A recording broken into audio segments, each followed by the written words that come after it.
You are talking about stuff you don't know anything about. Like, okay, I'm not going to attack you personally. But my frustration is that people talk about Islam without knowing anything about it, and they're willing to completely negate any of my rights as a human being, as a woman, as a person with agency, simply because they have an idea about what my faith is about. Excuse me, Islam to me is the most feminist religion. Right? A nationalist, they call me. Very patriotic. Love my country. No doubts about that. Does that include people like me? What I made it quite clear. It's a Sharia law. I don't want to. Okay, all right. Sorry. This Somalian activist didn't realize what she was getting into the moment she made one brazen statement about Islam. Watch how she was nearly eaten alive by an Australian senator who didn't take her comments lightly at all. I was a part of a bigger power entity once before. That didn't work too well for me and others. That'd be the first thing. And, you know, you've got to be able to sustain that power and that resilience and that resistance. And quite frankly, I don't think One Nation has it. You know, the problem, right, is that we're talking about One Nation as if there's some sort of party that has platforms that aren't deeply xenophobic, that aren't deeply divisive, that aren't trying to kick people like me out of this country simply for being Muslim, right? We're talking about One Nation and the fact that Liberals in WA want to preference One Nation, which clearly says to me, we actually don't care about any of the values we talk about. From the very beginning of the debate, it was clear that the two central figures were coming from completely different worlds. On one side was Yasmin Abdel-Majid, the Australian Somali activist known for promoting Islam as peaceful and progressive. On the other side sat Jackie Lambie, the straight-talking senator from Tasmania who never sugarcoats her opinions. Their clash started with a question about migration and democracy, and quickly turned into a fiery argument about Islam, Sharia law, and what it really means to belong in a country like Australia. All we want to do is stay in power, right? We love power so much that we are willing to send our preferences to a party that, like, have you gone to the website and looked at their economic policy? It is unbelievable. There is nothing there. There is literally nothing there that makes economic sense, right? And so the fact that we're discussing, like, I'm sorry. I think Yasmin opened with passion and frustration. She talked about One Nation, a political party she accused of being xenophobic and divisive. Her tone was emotional. She complained that these politicians were trying to push Muslims like her out of the country simply because of their faith, and she said it made her feel unwanted and unsafe.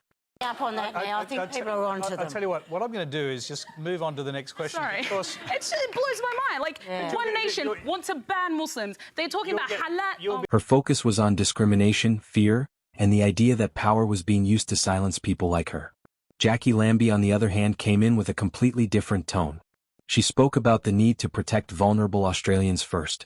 She mentioned pensioners living on the poverty line, children stuck in addiction, and the government not doing enough for its own citizens. But before then, this senior citizen asked one of the most pungent questions of the entire session. With demise of dictatorship in the world, there has been a mass migration of people between continents. People bring with them different cultures, experience, expectations.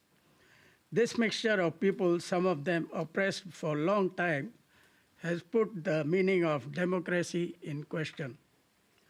Question about freedom of speech, freedom of expression, women's liberation, equality of all genders, which are separate from religion, are misunderstood. Is it not the time for democratic leaders of the world to identify and define the rules so that migration doesn't disturb the peace and harmony of the community? Okay, I'm going to start with Jackie Lambie because she has suggested new rules around migration. Well, I have, and I'm happy to talk about the full face covering that we've done. We'll come to that. But, I mean, let's stick with migration first. That's a question about migration. And I mean, earlier this month or last month, you reportedly said Australia should follow Donald Trump's path. Well, I've actually said it in the past, and what I've said is I would rather look after our own backyard first, which we're not. We're actually taking from the poor. So that's, you know, somehow when we've got 1/3 of our pensioners, our wage pensioners living on or below the poverty line, something needs to be done. And if that means we need to put a hold or a ban on that for 2 years to fill in that gap to make sure that those people in our own backyard get what is needed, so be it. I've got ice addicts out there everywhere. I've got kids at 11 and 12. I can't get them into rehab centres because the government doesn't want to spend the money on them. You know, we need to look after our own back. The turning point arrived the moment Lambie confirmed that she believed any person who supports Sharia law should be deported. That single sentence snapped the debate into high tension. Yasmin's reaction was instant. She was shocked, almost offended, and immediately asked if Lambie even knew what Sharia was. Did you say to the advocate in Tasmania that we should follow Donald Trump's example by deporting all Muslims who support Sharia law? Yep, that's correct. Anybody that supports Sharia law in this country should be deported. So do you know what Sharia law is? Yes, but it doesn't have do you know rights. what it is? Me praying five Sharia law? Of course, me praying 5 times a day is Sharia. Okay. Right? Like basic... What about the equal rights for women? What about... That is completely separate from so Islam. now you can be a Sharia law supporter and be half pregnant at the same time. What are you talking about? You are talking about stuff you don't know anything about. Like, OK, I'm not going to attack you personally. But my frustration is that people talk about Islam without knowing anything about it, and they're willing to completely negate any of my rights as a human being, as a woman, as a person with agency, simply because they have an idea about what my faith is about. Excuse me, Islam to me is the most feminist religion. Instead of addressing the legal and political concerns that come with Sharia, Yasmin reframed it as something basic, something harmless. She said Sharia included things like praying 5 times a day. She said Islam was the most feminist religion in the world. She said Muslim women had rights long before Europeans did. And she insisted that everything people fear about Islam is just cultural misunderstanding. We got equal rights well before the Europeans. We don't take our husbands' last names because we ain't their property, right? We were given the right to own land. We the fact is, what is culture is separate from what is faith. And the fact that people go around dissing my faith without knowing anything about it and want to chuck me out of a country I have done, and Muslims... The fact is, Jackie... But none of this matched what Lambie was talking about. Lambie was referring to the legal side of Sharia, the side that deals with courts, punishments, inheritance rules, marriage, and women's rights. She confronted the political version of Sharia, not the prayer ritual. While Yasmin kept moving into emotional territory, talking about her identity, her feelings, her fears, Lambie kept grounding the conversation in national law. She reminded everyone that Australia has one legal system and that no foreign system can sit beside it. She did not budge. We have one law in this country, and it is the Australian law. It is not Sharia law. In Islam, not in this country. Do you know what Not in my day. In Sharia, it says you follow the law of the land on which you are on. It says in Islam that you follow the law of the land on which you are on. You don't know anything about my religion. Killed. You tell me Jackie, that. That is not my religion. Can I just say that shouting at each other is not going to help? That is true. So please stop. As Yasmin's voice grew louder and more frustrated, she started saying she was being singled out. She claimed her rights were being denied. She said the same rhetoric appeared in the 1930s before World War II. She even said conversations like this made her afraid to live in the country she called home. Let me go to... I'm saying that to both of you, if you wouldn't mind. Now, let's just go to Donald Trump was mentioned, and obviously he's redefining the rules around immigration in the United States, at least temporarily at this stage. You got caught up in that. Are you still caught up in it as a dual Sudanese-Australian citizen? So I was born in Sudan. I moved to Brisbane when I was a year and a half. And apparently because I was born in Sudan, I might be a terrorist. I was caught up in that because of the fact that I was born in Sudan. Despite the fact that I grew up in this country, I know no other real culture than Australian, really, because Australian is who I am. And I think the fact is that Donald Trump is changing a whole bunch of things. And the fact that we're normalising the kind of discussions and the kind of rhetoric that Donald Trump uses frightens me. Right? It deeply makes me scared because, Jackie, you talk about, and I apologise for yelling because that is unbecoming of a lady. You talk about protecting Australians. Well, I am Australian. I have gone around the world talking about how much I love Australia. Just wait, right? And so it hurts me deeply, right, when my elected representatives don't want to have me in this country simply because of my faith or because of where I was born. And I think this kind of rhetoric is what we saw pre World War II. We saw it in the 30s. The same kind of othering. They are different. They're not like us. They do stuff that we don't accept. I back you 100%. We should look after people that are vulnerable in this country. I will back you to the hilt on that. But that is not mutually exclusive to being generous to those that are coming in. Her frustration was clear, but it did not strengthen her argument. It only made it more emotional. Lambie then delivered the line that changed the entire energy of the room. Let me just put this to you. Do you accept that some of the things you say can come across as being quite hateful to others? To a minority. Well, if that's a minority, but this is for the majority. This is what but, I mean, one of the Oh, girl! Want to feel safe, be safe, and Donald Trump, if he wants to put that and put those on hold for 3 months, he has every right to do so until he can work out exactly what is going on. If that's going to keep America safer, just like it's going to keep Australia. So, you know what? Stop playing the victim. Stop playing the victim. We've had enough. Stop playing the victim. Okay, may I ask you this? Your ban got lifted, get over it. Oh. It was at this moment that Lambie cut straight through the emotional shield Yasmin had built. But before we show you what the senator said next that took every color off Yasmin's face, let's see what another panelist thinks about the issue. I want to just hear from our other panellists, and again... I hope I didn't incite this sort of cat in the sack number. No, I don't think so, but... No. Luki, you've been a bit of a voice of reason. What do you say? Tony, you know, this might be great theatre, and I know that Q&A is as much about the contest of ideas as it is about anything else. But I have a view about democracy, and I don't think I'm alone here. I think democracy is principally about social cohesion. Yes, the contest of ideas is important, but principally we are here to try and find how we can live together better.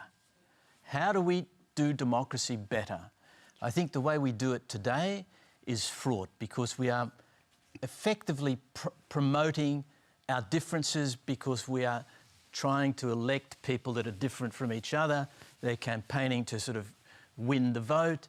That is not the way democracy was originally conceived. Democracy was conceived as an inclusive, collaborative affair. So that is the genius, the original genius of democracy. Random recruitment. And I know most people think, oh, the jury, what do those people know?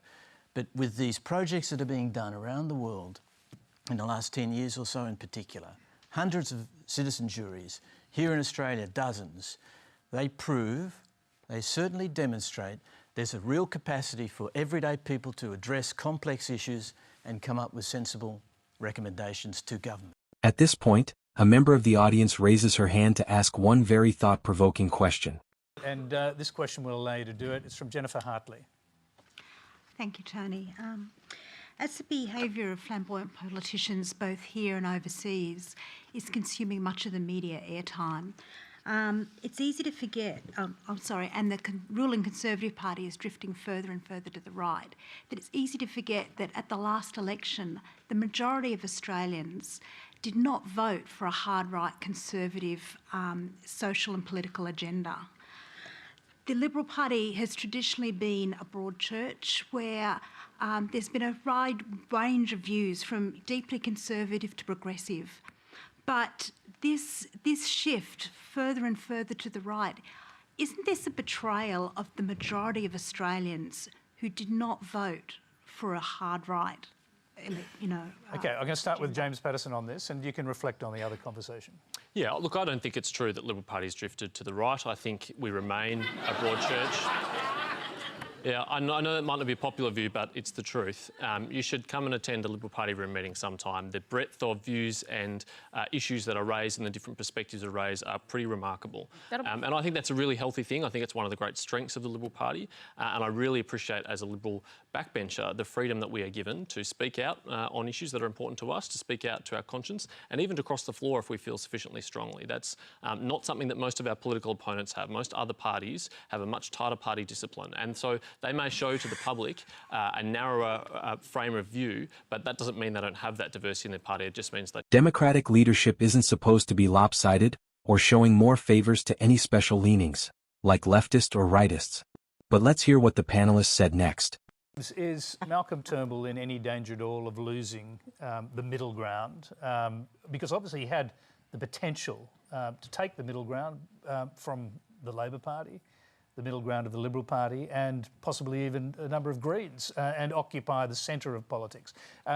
Are you at all concerned that he appears to have moved back, perhaps reflexively, to become more a creature of the party? No, Tony. In fact, I think the opposite's the case. If the Liberal Party is losing any support, it is on our right flank, not in the centre. All the activity in politics at the moment with Corey Bernardi and One Nation is on many issues to our right of centre. So I think the Liberal Party is and remains a party of the centre-right, which we always have been. We span, classically Liberal to Conservative viewpoints, and I think that's a great, diverse option to provide the Australian. Still very unsatisfied with this analysis, Yasmin doubles down. Enough. I'm so fine right now. Okay. Right. Well, there you go. So the thing is, Jackie, is that... it hasn't hurt you at all. The thing is, Jackie, is that national security experts around the world have said that these sort of bans are the things that make countries less safe. It's not me saying it, it's actual experts, right? By this point, the difference between them was impossible to miss. And every time Yasmin tried to widen the conversation into fear, historical trauma, or global politics, Lambie pulled it back to the central point. In Australia, the law of the land comes first. Security people that would drive the people out of the Middle East instead of staying there, making sure they've got safe havens. In simple terms, the debate ended with a clear imbalance. One woman argued from the heart. The other argued from the ground beneath her feet. One leaned on identity. The other leaned on national duty. And in a debate about law, migration, and the future of a country, it was the grounded, practical approach that won the day. Let's get Jackie Lambie's perspective on this. You're watching this as an outsider. Yeah, I am. Who represents a middle ground? I mean, you identify yourself as representing the grassroots, I think it's fair to say. A nationalist, they call me. Very patriotic. Love my country. No doubts about that. Does that include people like me? What I made it quite clear. It's a Sharia law. I don't want to get Okay, all right. Sorry. Okay, so you know what bothers me, what I find really disheartening is that these people, whether they're on Labor, Liberal or the Greens, you have to follow your party. Whatever happened to putting your state and electorate first? Whatever happened to be able to cross you can say you can cross the floor, but that's crap. You never see them do that. Even big George Christensen, the oxygen thief, is out there, I'm going to cross the floor. I'm going to cross the floor. Well, come on, big boy, let's go. Let's do it. Bring on that Royal Commission in banking and let's see you cross the floor. But you know what? This is what's missing in politics. They have ropes around their neck and they do not put their states and electorate first, and that's why you're missing out. My main objective in Australian politics is to put Tasmania first and fight like hell for it. And that's exactly what you should be doing at all times, not playing noddies to your leaders. There is no polite way to put it. By the end of the exchange, the Somalian activist was completely overwhelmed. Lambie didn't just hold her ground. She dismantled the emotional arguments piece by piece, exposed the inconsistencies, and forced the debate back to reality. Yasmin never recovered. In every sense of the word, she was destroyed in that exchange. What do you think? We'd like to hear your thoughts in the comments. And please support this channel by clicking on like and subscribe.